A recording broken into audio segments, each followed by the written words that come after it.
Hello there. So you want to know how you can simply go ahead and cancel your Udemy personal plan. This is going to be the only video that you'll ever need to watch on the internet. So with that being said, let's get straight into the video.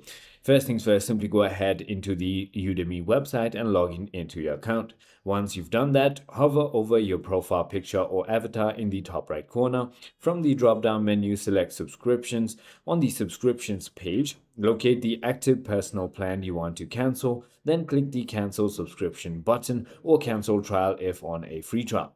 Follow the on-screen prompt to provide a reason and then confirm the cancellation. So there are a couple important things you need to do.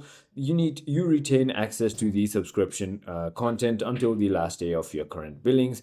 And generally, Udemy refund policy doesn't offer refunds for subscription except where required by law. It is as simple as that. I hope this video clarified a lot for you. If it did, hit that. I'll see you on the next one.